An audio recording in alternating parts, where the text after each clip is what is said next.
tere tulemast IRL-i pressikonverentsile, mille raames Tunnege enam ja IRL annavad ülevaate oma 5-punktilisest kavast Putini agressiivse mõjuvõimu takistamiseks Euroopa suunal. Tänane pressikonverents kestab pool tundi, sõna võtavad Tunnege enam ja IRL-i esimees Urmas Reinsalu, kuid kõigepealt käivitame me klipi ja äsja Eestit väisanud USA senaator John McCaini sõnavõttu IRL-i pressikonverentsi targas. I don't think there's any doubt that in the upcoming elections in Europe that the core issue will be national security, corruption, and especially Europe's policies and plans as regards to the newfound aggression by Vladimir Putin into parts of traditionally were Europe. We must stand together, we must stand united, and we must make sure that corruption and national security are key issues in the decisions that need to be made by the voters in the upcoming elections. Ja nüüd palun siia ette Tunnege enami, kes siis tutvustab 5 konkreetset sammu Putini agressiivse mõjuvõimu vähendamiseks. Tere tulemast.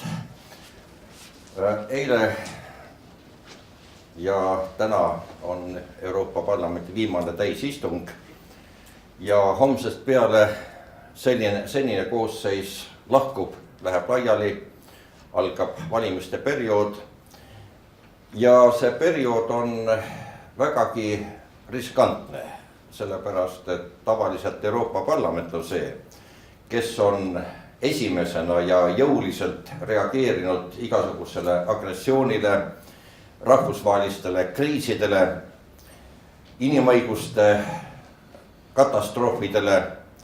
Nüüd tuleb periood, mida diktaatorid ja autoritaarsed valitsejad üritavad omalt poolt ära kasutada.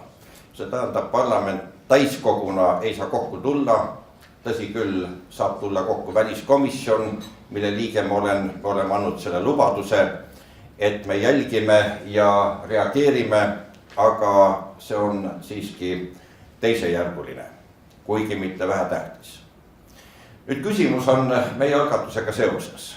Mis on siis korruptsiooni, välispoliitika ja julgeoleku seos? Ja ma arvan, et see tasub põhjalikumat uurimist, sellepärast, et kui me vaatame, millest võrdsus Ukraina kriis korruptsioonist, inimestele hakkas lõpuks vastu see olukord, kus korruptsioon omandas sellised mõõtmed ja neil puudus isikliku elu perspektiiv. Ja mis on Putini Venemaa alus? Seesama korruptsioon. Nüüd on aga väga huvitav tähelepanek. See, mis vajab analüüsi, Putini agressioon ei tulnud juhuslikult. Tegelikult meie analüüs näitab seda, et seda valmistati ette aastaid. Nimelt selle kaudu, et hakkasid läbi võimuma idakorruptsioon ning Euroopas valitsev korruptsioon. Me teame, et Euroopa Komisjoni statistika väidab, et iga aasta kaotatakse korruptsiooni tulemusena 120 miljardit eurot saamata maksutuludena, töö viljakuse ja konkurentsivõime langusena, kaotatud investeeringute näol. See on peaaegu Euroopa eelarve 1 aasta summa. Mis on muret tekitav on see, et taoline korruptsioon kasvab. See on omandanud rahvusvahelise ja globaalse iseloomu ja just siin me tuleme Putini ja Venemaa juurde tagasi. Sellepärast, et peaküsimus, mida meile arutasime Strasbourgis Venemaa invasiooni debatil, oli see, miks Euroopa ja Ameerika abinõud Venemaa tõkestamisel on nii puudulikud. Miks on nad minu hinnangul 2 etappi sündmustest maas, lohisevad järgi ja ikkagi paljud Euroopa riigid tipivad tikivarvul ümber palava pudru, ei julge Venemaad ärritada ja kardavad suhted rikkuda. Täna Genfis tulevad kokku 4 osapoolt. Me pakume läbirääkimisi, aga on öeldud õieti, et kui saavutatakse mingi kompromiss, siis nendes tingimustes on see tegelikult Venemaa võit. See on agressori võit. Me ei soovi seda kindlasti. Sellepärast, et põhiprobleem on see, kas agressioon tasub tänapäeva tingimustes ära või mitte. Ja kui Krimm on hõivatud, kui Venemaal on kontroll Ukraina idaoblastite üle, siis see tähendab, et igal juhul, kuidas seda ka ei vormistataks. Paljud ka Lääne-Euroopas arvavad juba näiteks Hollandi valitsuse esindajad, et Krimm on kaotatud, niikuinii tuleb Venemaaga alustada uusi läbirääkimisi. Ja siin on Euroopa Parlamendi roll väga oluline. Ma mõtlen eriti tulevast koosseisu, sest minu praktika on näidanud seda viimase 10 aasta jooksul. Euroopa Parlament on see võim, on see esinduskogu, mis saab komisjoni ja liikmesriike kõige tugevamini mõjutada.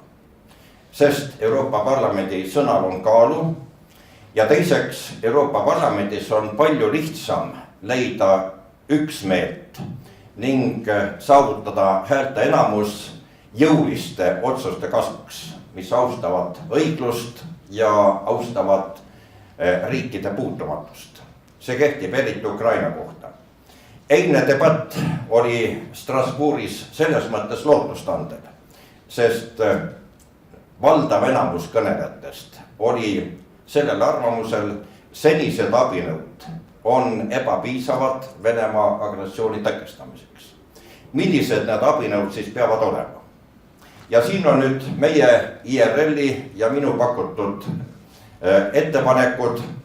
Need on 5 punkti, mida teil on välja jagatud, aga ma nimetan neid lihtsalt märksõnadena. Esiteks on peaaegu naeruväärne praegusel hetkel piirduda sanktsioneeritavate inimeste nimekirjaga, mis ei ulata palju üle 30. Möödunud esmaspäeval välisministrite kokkutulek lisas 4 nime sellele nimekirjale. See on, ma arvan, isand Putin naerab selle üle. Ja ma kordasin eile oma kõnes tuntud inimõiguste kaitsja Memoriali juhi Oleg Orlovi seisukohta, kes pakkus välja vähemalt 300, võib-olla 600 nime. Sinna peaks kuuluma Vene valitsuse liikmed, duumaliikmed, kes hääletasid Krimmi annekteerimise poolt, oligarhid ja loomulikult härrad Putin ja Medvedjev. Me teame ju, meil pole mingit kahtlust, kes tegelikult agressiooni alustas, kes seda juhib, kes sellest vastutab. Ja teine väga terav küsimus on lõpetada igasugune relvakaubandus, relvade eksport, ka topeltkasutusega tehnoloogia, mida võib sõjaliselt kasutada Venemaale. Ma juhtisin oma eilses kõnes tähelepanu sellele ja pöördusin Prantsuse valitsuse poole, et on täiesti vastuvõttamatu see, kui Mistralide kurikuulus tehing ripub ikka veel õhus. Prantsuse valitsus peab selge seisukoha võtma, et Mistrale kunagi Venemaale ei toimetata, sest praegune olukord ei leia kindlasti lähematel kuudel lahendust, nagu ka Venemaa käitumine rahvusvaheliselt. Kolmas mõjus sanktsioon on Venemaa finantssektori suhtes, mis tekitaks reaalse efekti Venemaa pangasüsteemile. Me teame, et rubla on langenud kõvasti, et Venemaa aktsiad on alla käinud. Ja 4. on toimivad sanktsioonid telekommunikatsiooni ja infotehnoloogia valdkonnas, millega saab mõjutada Vene tehnoloogiatööstuse toimimist ja piirata korruptiivse režiimiga propagandategevust. Siin on läänel eriti suur sõna öelda, sest teatavasti Venemaa vajab hädasti meeleheitlikult ka sõjatööstuses lääne arenenud tehnoloogiat. Ja muide Venemaa uute gaasi- ja naftamaardlate kasutuselevõtt Kaug-Põhjas nõuab hädasti lääne tehnoloogiat. Siin on meie üleskutse lääne juhtivatele kompaniidele, olgu see Exxon või Shell, selles mõttes, et nad lõpetaksid igasuguse koostöö Kaug-Põhja maardlate kasutusele võtmisel. Ning lõpuks on meie ettepanek see, et Euroopa Liidu sees lisaks NATO-le arutataks läbi meie Lissaboni lepingu artikkel, mis näeb ette, mis räägib solidaarsusklauslist. See on praegu kohandatud terrorismirünnakuteks ning looduskatastroofideks. Kuid praegu on aeg kindlasti seda täpsustada, kuidas seda kohandada siis, kui tegelikult toimub agressioon. Olgu see siis maskeeritult, märgistamata mundrites jõukude näol või avalikult, aga kui Lissaboni leping vastu võeti, siis ei arvestatud, et Euroopas võiks midagi niisugust toimuda. Praegu on rahvusvaheline olukord põhimõtteliselt muutunud. Me ei saa seda ignoreerida. Me kardame isegi öelda, et uus külm sõda on puhkenud. Tegelikult ei ole asi külmas sõjas, vaid on kuumas sõjas. Ja nagu eelmine kogemus näitas suhetes Nõukogude Liiduga, külma sõda on vaja võita. Seda ei saa võita läbirääkimiste teel. Seda saab võita selle kaudu, kui me koondame selge jõu ja otsustuskindluse. Siit minu üleskutse Euroopa Parlamendi kandidaatidele tulevaseks koosseisuks võtta oma programmi aluseks need punktid. See tähendab, Putini edasiliikumine tuleb tõkestada ja kui me oleme üksmeelsed, siis suudame me temaga tagasi pöörata. Putini taust ei ole tugev. Nõrk on Euroopa praegune reageerimine. Ja nagu ma ütlesin, Euroopa Parlamendi kaudu on kõige parem, kõige tõhusam foorum mõjutada liikmesriikide käitumist, mis on tegelikult meie nõrk koht. Me kavatseme selle üleskutse saata kõigile kandidaatidele ja praeguses olukorras ma arvan, et me tuleme välja Euroopa tasandil 3 Balti riigi juhtkandidaatide ettepanekuga. Need on siis Lätist äsjane peaminister Dombrovskis ja Leedu on number 1 ka endine välisminister Algirdas Saudargas. Ning kavatseme seda saata kõigile kandidaatidele, sest esimene asi on probleem tõstatada. Me näeme praeguses olukorras strateegilist lahendust selles, et korruptsioon, poliitika ja majandus on omavahel seostunud. Euroopa nõrk, kõhklev vastuseis Putinile on tingitud sellest, et vahepeal on ette valmistatud tuhanded ja tuhanded omakasupüüdlikud, eetikat vältivad, kahepoolsed kokkulepped, kahepoolsed suhted, mis orienteeruvad lühikese kasu saamisele. Ja tegelikult võib öelda, et Putin ja Venemaa on korrumpeerinud ka neid firmasid, mis Venemaa turgudel püüavad oma positsiooni kindlustada. See tähendab, Euroopa firmad ei vii Venemaale mitte euroopalikke ausa konkurentsi reegleid ja läbipaistvust, vaid pigem alluvad Venemaa korruptsioonile, kohanevad altkäemaksu maksmise vajadusega ja tegelikult toovad seda sama suhtumist, niisugust läbipaistmatut, lühinägelikku kasu ajamist Euroopa üldiste huvide arvel tagasi Euroopasse. See on olukord, millega me enam leppida ei saa, sest sellega on otseselt seotud meie julgeolek, meie tulevik. Rahvusvaheline olukord on põhimõtteliselt muutunud.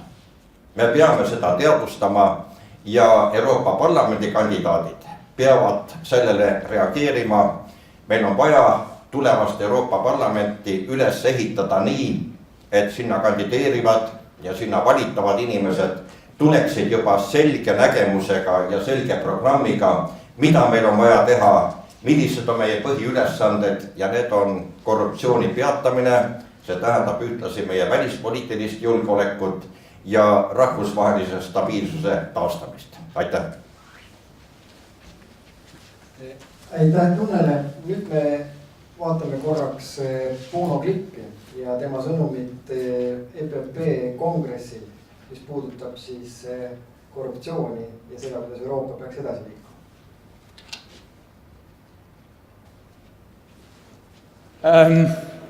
But seriously, when we unite around something bigger than ourselves, like for example the Eurovision Song Contest, no. The Champions League, no. No. When we behave like champions in Brussels, like last year, when the Parliament, President Barroso, many of you here, I'd like to especially mention our own Minister Richard Bruton, because you did something remarkable.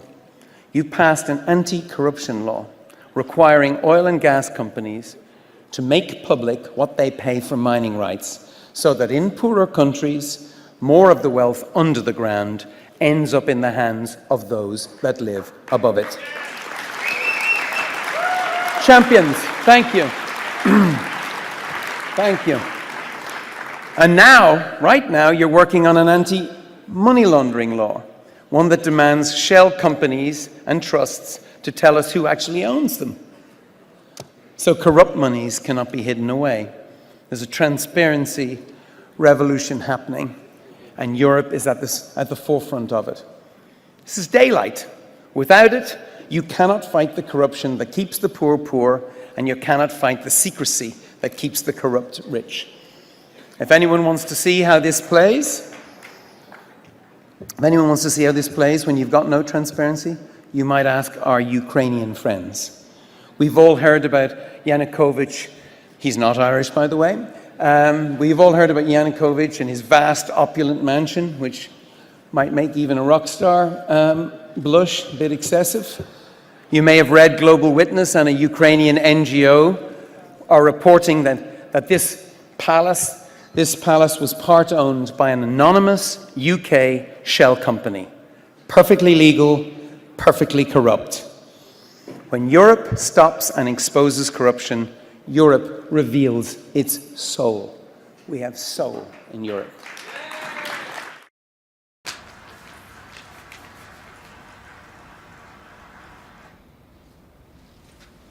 Nii, jätkame oma pressikonverentsi IRL esimehe Urmas Reinsalu kokkuvõttega ja peale seda on võimalik esitada küsimusi. Urmas.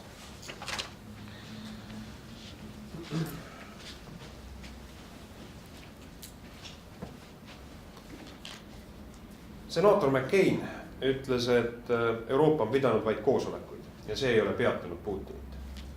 Euroopa vajab selget plaani ja sõnumit agressorile. Tunne Kelam on pakkunud välja konkreetse plaani ja meie sõnum, IRL-i sõnum on see, et me kavatseme sellest plaanist teha selge üle-euroopalise algatuse. Me viime selle plaani kõigi tänaste Euroopa Parlamendi liikmetele ja ütleme, et te peate ütlema oma seisukoha. Me viime selle plaani kõikidele Euroopa Parlamendi kandidaatidele, mitte üksnes Eestis, vaid ka kõigis teistes Euroopa Liidu liikmesriikides ja ütleme neile. Te peate ütlema, kas te olete selle plaani poolt või vastu. Me viime selle plaani Euroopa Komisjoni, Euroopa valitsuste ja arvamusliidrite juurde. Sest kui kõneleda sellest, mis on Eesti vaates Euroopa Liidu ja Euroopa tuleviku kõige tähtsam küsimus, siis kõige tähtsam küsimus Eesti julgeoleku, Eesti vabaduse ja Eesti elatustaseme seisukohalt on see, et Euroopa suudaks ühiselt Putini korruptsioonile vastu seista. Tunne Kelam kõneles sellest, et see on olukord, kus me peame olema põhimõttekindlad. Me vajame siia Ühendriikide tanke selleks, et hoida ära agressori reaalselt sõjalist viga ja rünnakut. Kuid tegelik lahing Putini režiimiga peetakse just nimelt sellel pinnal, kui palju meil on poliitilist tahet Euroopas seista Putini režiimile vastu. Ja see tähendab seda, et kõige kesksem küsimus nendel Euroopa Parlamendi valimistel on see Eesti vaates, kuidas Euroopa riiki koondada kokku. Meil on Euroopa Parlamendis 6 saadikut, rohkem kui 700. Ja see tähendab seda, et kui me soovime tulemust saada, siis me peame tegutsema ühiselt ja meil peab olema väga selge idee. Meil on olemas plaan, kuidas agressorit korrale kutsuda ja sundida agressorit taganema. See on plaan, mis tuleb venitusteta ellu viia, sest sellest sõltub Ukraina vabadus, kus tänastel minutitel on Vene Föderatsioon viimas läbi sõjalist operatsiooni. Sellest sõltub ka meie julgeolek ja vabadus, sest kui agressorit ei peatata, siis ta liigub edasi. Ja agressor mõistab vaid jõudu ja see jõud on konkreetses tegevuskavas, mida Euroopa ei ole seni suutnud paika panna. Kui me kõneleme korruptsioonist, siis on keskse julgeoleku, vabaduse ja heaolu küsimus Euroopa suutlikkus seista vastu Putini korruptsioonile. Kuid korruptsiooni probleem on Euroopa inimeste toimetulekut ja heaolu saatnud keskse Euroopa teemana viimasel 5 aastal, millega on tegelenud Euroopa riigijuhid, Euroopa Parlament, Euroopa Komisjon. On tegelenud Euroopa võlakriisiga ja selle võimalike ohtude leevendamisega. Euroopa võlakriisi põhjus on selles, et riikide valitsused on petnud oma rahvast, on petnud teisi partnereid, Euroopa põhimõtteid ja reegleid ning elanud üle oma jõu, jätnud oma võetud kohustused täitmata. See on korruptiivne tegevus, mille tulemusena on paljuski pidurdunud Euroopa majanduskasv. Kui me soovime Euroopas suuremat heaolu, soovime kindlamat elatustaset Eestis, Euroopas, siis reeglitest kinnipidamine, selle korruptsiooni hukkamõistmine ja arusaamine, et ausa mängu kaudu on võimalik parem heaolu, turvalisem ühiskond. Selle sõnumi kohale viimine on samuti keskne ja oluline ülesanne selles kampaanias. Nii et Tunne Kelamil on plaan, see plaan on üle-euroopaline algatus. Me viime selle algatuse otsustajatele selleks, et kui uus Euroopa valitud parlamendi koosseis koguneb, siis on moodustunud selge ja korralik fraktsioon poliitikutest, kes on valmis toetama ühemõtteliselt selle plaani elluviimist. Aega on vähe, me peame tegutsema nüüd ja viivitamatult. Aitäh teile! Sellega on meie tänane pressikonverents lõppenud. Kõik, kes soovivad teha Tunne ja Urmasega intervjuud, saavad seda nüüd teha. Tänan omalt poolt kõiki, kes tulid ja järgmise korrani. Aitäh!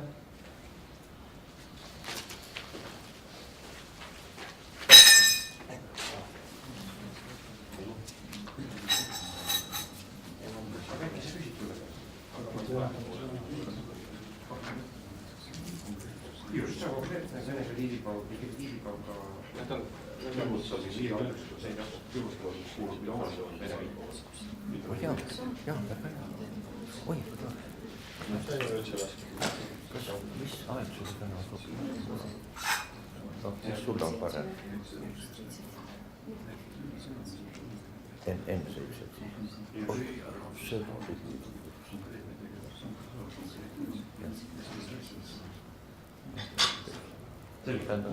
kui sina olid seal stuudios, millal normaalne?